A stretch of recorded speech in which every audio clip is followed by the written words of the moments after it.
Królowa strategii powraca, czyli Strongboxy w wersji droższej. Zapraszam do oglądania. 70% oglądających nie subskrybuje jeszcze mojego kanału, więc jeśli podobają Ci się moje materiały, to zostaw subka. Dzięki. Dzisiejsza strategia jest mega, ale Strongboxy zawsze takie były. A szczególnie z Monstrous Treasure Prophecy, bo tak kiedyś to się nazywało, czyli dzisiejszym Scarab of Containment.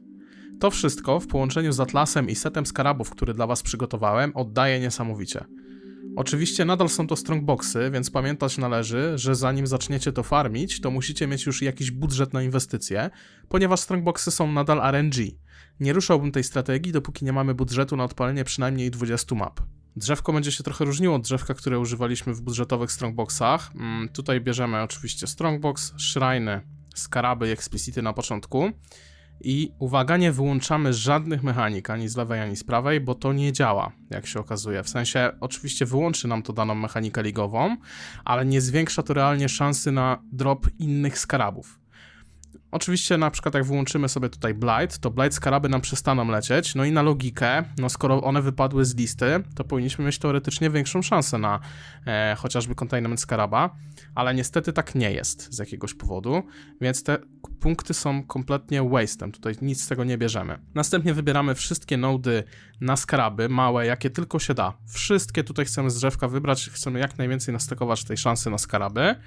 Tutaj oczywiście nie zapomnijcie o tych strongboxach. No i tak mówiłem, wszystkie nody na skaraby.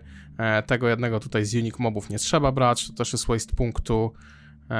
Explicity będą nam zwiększać moc modifierów na mapkach, a moc modifierów na mapkach zwiększa quantity, zwiększa ilość skarabów, currency i tak dalej, więc Explicity też oczywiście wszystkie chcemy mieć. Do tego skaraby. Chiseled Perfection, będziemy oczywiście Quality wrzucać w nasze mapki T17, więc chcemy Chiseled Perfection też mieć. Większa szansa na mapy 16,5, oczywiście tutaj siedzi, też nie zapomnijcie o tym Explicicie. Dalej tutaj te punkty na skaraby bez tego jednego na Final Bossa. No i tu dojeżdżamy do końca Explicitami, oczywiście skaraby, to wiadomo. I środek, całe kółko od Quantity, tutaj nie zapomnijcie o tych dwóch odnogach, tu też są punkty na skaraby, takie ukryte, pojedyncze dwa. Następnie Shriny, tutaj oczywiście na ambush skaraby, ponieważ łącząc to z craftem ze stołu, będziemy mieli łącznie 150% więcej szansy na ambush skaraby. I te containmenty rzeczywiście całkiem fajnie dropią.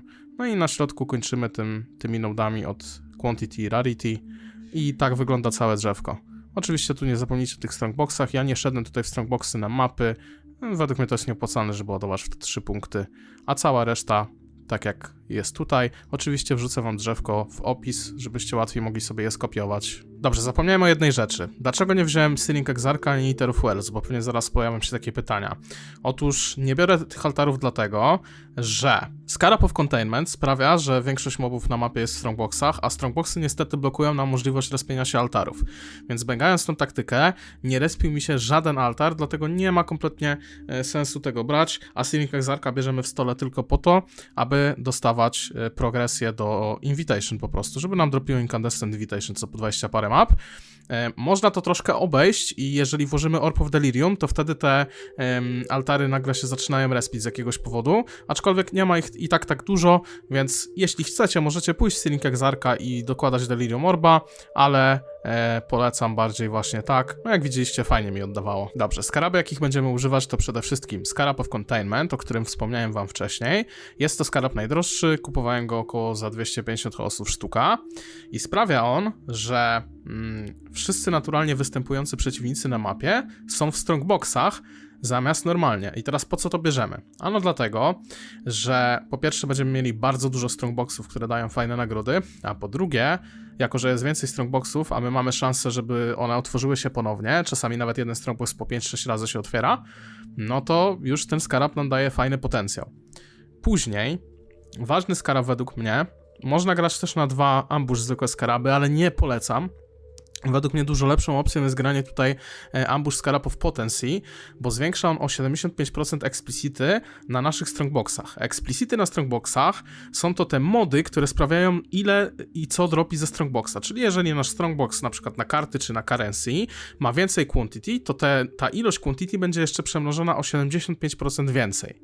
czyli tego skaraba chcemy też używać. Następnie mamy skaraba, który sprawia, że strongboxy trafiają się w ich rzadsze wariacje się trafiają częściej, czyli na przykład właśnie arkanisty i divinersy, których najbardziej szukamy. Później zwykły skarab na 3 dodatkowe strongboxy i ostatni skarab, który daje 15% więcej szansy na to, że będziemy mogli otworzyć strongboxa po raz kolejny. Po otwarciu go raz, możemy drugi, jeżeli się wylosuje to trzeci i czasami nawet kilka razy się uda jednego strongboxa otworzyć. A jeśli chodzi o rolowanie mapy, to polecam wam stronę poe.re, bo tutaj będziemy mogli sobie stworzyć nasz tak zwany regex. W zakładce Map Mods możemy sobie właśnie wybrać modifiery, których nie chcemy na naszej mapce i które chcemy mieć, z tym, że pamiętajcie, żeby zaznaczyć sobie tutaj tier 17 modifiers, no i wykluczamy sobie tutaj mody, których nie chcemy robić.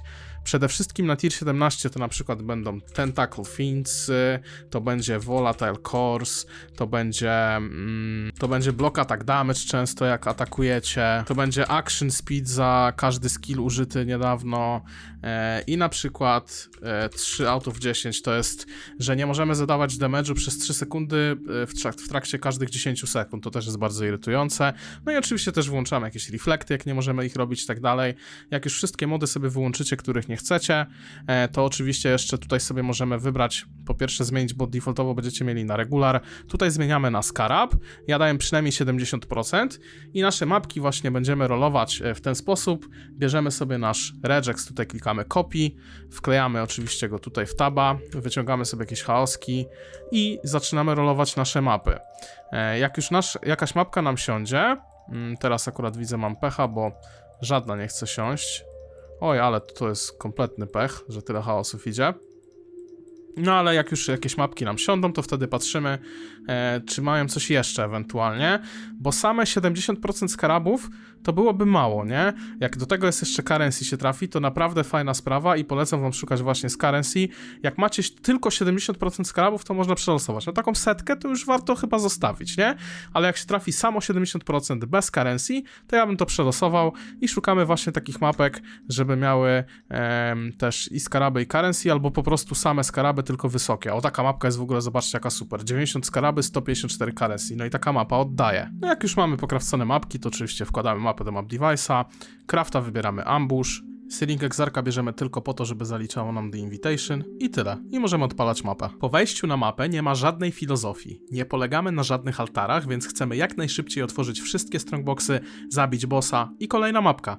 Uważamy oczywiście na Detonate Dead ze strongboxów i ewentualnie na Ice Nowę, która też potrafi one-shotować, jak się trafi trudna mapka. Jeżeli macie problem z tym, że zabrażają was strongboxy, to polecam używać dużego panteonu Soul of the Brine King, zupgrade'owanego na Immune Freeze. Polecam wam też sobie zobaczyć mój filtr. Jeśli chcecie mieć taki jak ja, to wrzucam wam linka w opis. Jak widzicie, ja sobie co ligę filtr tworzę. W tej lidze już 88 zmian, aż dokonaliśmy w filtrze. Używamy oczywiście Neversync'a, Uber Strict, ale do tego pozmienialiśmy sobie m.in. kolory currency, ale też jakie currency ma pokazywać. Dostosowałem to też właśnie do strongboxów, więc jak chcecie, to polecam, w opisie macie mój item filter. Jeśli chodzi o profit, to Wealthy Exile pokazało 56 divine'ów. Mapki, które dropnęły, podliczyłem osobno i jest to jeden divine. Oczywiście może być to parę divine'ów mniej, ponieważ Wealthy Exile liczy skaraby po 100% ceny, w tym skaraby po 1 chaos sztuka. Poza tym 12 zrobionych map nie jest wystarczające, aby dać wam dokładne wyniki, ile na mapę i ile na godzinę, ale jedno jest pewne – dużo. Koszt odpalenia jednej mapy, czyli skaraby, mapa plus rolowanie tej mapy, to jest średnio 350 chaosów za odpalenie jednej mapki, a z moich 12 mapek wyszło 695 chaosów czystego profitu, czyli 3,15 divine'a z jednej mapy na plus, już po odjęciu kosztu odpalenia mapek. Oczywiście pamiętajcie, że nadal są to strongboxy, nie zawsze oddają co mapę, ale jedno jest pewne, robiąc takie mapki non-stop zarobimy bardzo dużo. Myślę, że przy dobrym tempie 20 divine'ów na godzinę to będzie realny wynik na spokojnie. No i zobaczcie, tutaj widz właśnie się pochwalił, dropnął 2 mirrory z jednego strongboxa, także taktykę wam polecam. Tutaj też z ostatniej taktyki na Breache, którą wrzuciłem, też tutaj widz dropnął mirrorka, więc fajnie, cieszę się, że wam moje taktyki oddają. A ja chciałem zaprosić wszystkich właśnie na nasz Discord dla widzów, na którym możemy się właśnie pochwalić czy to jakimiś dropami, czy zapytać o builda, czy po prostu sobie pogadać, popisać. Także zapraszam wszystkich na Discorda. Dzięki za oglądanie, trzymajcie się i do następnego. Siema!